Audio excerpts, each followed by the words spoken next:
Hi అండి, welcome to homely designs. Summer వచ్చేసింది. పిల్లలకి ఏం చేసి పెట్టాలా అని ఆలోచిస్తున్నారా?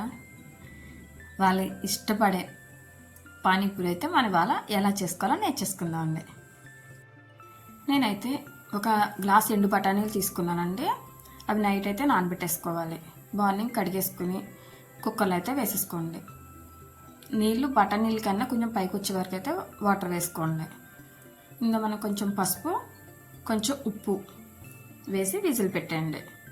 ఇంచుమించుగా 10-11 అలా విజిల్స్ వచ్చే వరకు అయితే ఉంచండి. అవి బాగా మెత్తగా ఉడకాలి కదా, లేదంటే పలుకు కింద ఉండిపోతుంది. సిమ్లోనే ఉంచండి. పానీపూరికి మెయిన్ వాటరే కదండి టేస్ట్. ఇప్పుడు ఆ వాటర్ ఎలా చేయాలో చూసేద్దాం. పచ్చిమిరపకాయలు అయితే ఒక 3 తీసుకోండి, సన్నగా కట్ చేసుకోండి. కొత్తిమీర, పుదీనా కూడా కడిగేసుకొని నీట్గా బాగు చేసుకోండి. అలాగే చిన్న అల్లం ముక్క. ఇవి మిక్సీ జార్లో కొంచెం అల్లం ముక్క, పచ్చిమిర్చి, కొత్తిమీర, పుదీనా, నెక్స్ట్ మళ్ళీ చింతపండు కొంచెం తీసుకుని నానబెట్టుకోండి.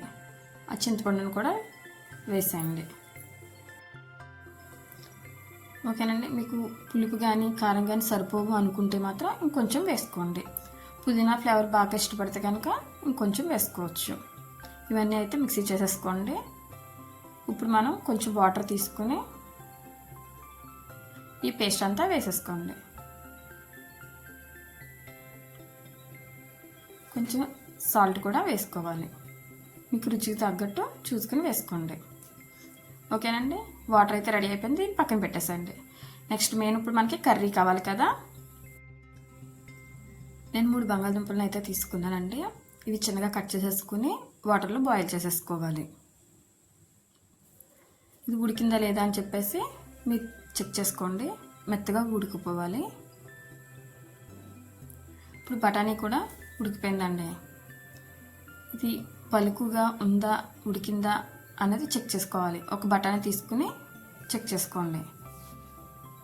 మీ ఇంట్లో పప్పు గుత్తి కనుక ఉంటే దాంతో మ్యాష్ చేసుకోండి.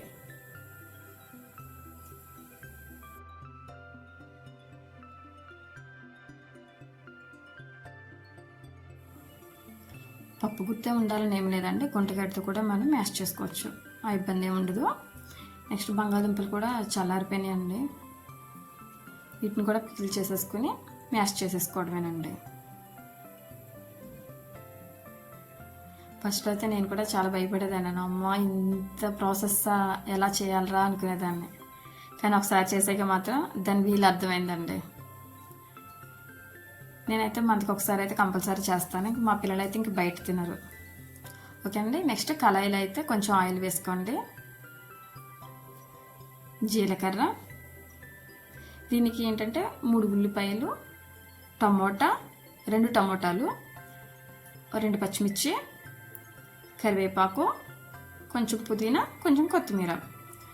ఉల్లిపాయలు ఇప్పుడు నేను సగం మాత్రమే వేసుకున్నానండి, మిగతా సగం లాస్ట్ చెప్తా.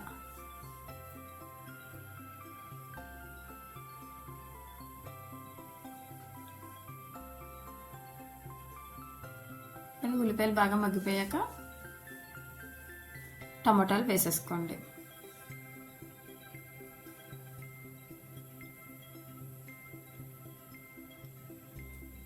నెక్స్ట్ ఇంకా కూడా చూపిస్తానండి, అప్పడాలు చేయటం, కార్పోస్ చేయటం, ఇవన్నీ. ప్రస్తుతానికి పచ్చళ్ళు, వడియాలు ఈ సీజన్ కాబట్టి వీటిని టచ్ చేయట్లేదు.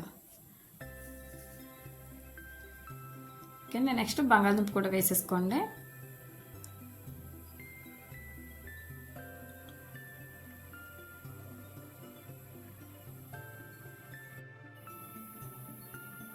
ఇందులో కొంచెం ఉప్పు, కారం,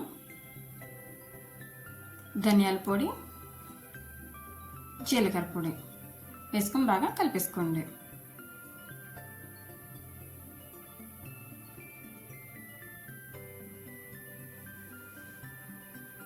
అలాగే బఠానీ కూడా వేసేసుకోండి. మన చిన్నప్పుడు మనకి ఏం తెలుసండి, బఠానీలు, శనగలు, మరమరాలు అటుకులు తప్పించి ఇలాంటివి ఏమీ తెలియదు. ఇప్పుడు ఎన్నో రకాలు వచ్చేసినాయి. కానీ బఠానీ మాత్రం చాలా మంచిదండి. పిల్లలకి పెట్టండి. ఓకేనా, ఇందులో కొంచెం వాటర్ వేసేసుకోండి. ఇది ఉడుకుతూ ఉంటుంది కదండి, అందుకని ఇంకొంచెం వాటర్ వేసుకోండి. వేడిగా ఉంటేనే టేస్ట్ ఉంటుంది. ఓకే, లాస్ట్ అయితే పుదీనా కొంచెం, కొత్తిమీర కొంచెం వేసుకొని కలిపేసుకోండి. లాస్ట్లో కొంచెం చాట్ మసాలా వేసుకొని కలుపుకోండి. ఓకేనండి, కర్రీ అయితే రెడీ అయిపోయింది. దీన్ని పక్కన పెట్టేసుకోండి. ఇప్పుడు మెయిన్ ఇంపార్టెంట్ ఏంటండి, పూరీలు. ఓకే అండి, ఒక కళాయిలో కొంచెం నూనె తీసుకోండి. నేనైతే ఈ పూరీల్ని బయట షాప్లో అయితే తీసుకున్నాను. ఇవి ఎక్కడంటే అక్కడ దొరుకుతున్నాయి. కావాలంటే ఓన్గా కూడా చేయొచ్చు, నేను ఇంక ప్రయత్నం చేయలేదండి. ఓకేనండి, సిమ్లో అయితే పెట్టండి, అన్నీ కలుపుతూ ఉండండి. దానివల్ల ఏంటంటే అన్నీ సమానంగా వస్తాయి. నేనైతే పావు కేజీ తీసుకున్నానండి. ఇంచుమించు మాకు 3 times వరకు వస్తాయి. ఎక్కువ తింటే 2 times వస్తాయి. ఓకేనండి, ఫైనల్గా అయితే పూరీలు కూడా రెడీ అయిపోయినాయి. లాస్ట్ ఫైనల్ టచ్ అండి, ఆనియన్స్ కొని ఉంచుకోవాలన్నాను కదండి, దీనికోసమే. ఇక్కడ నుంచి అయితే నేనేం చెప్పనవసరం లేదు మీకు.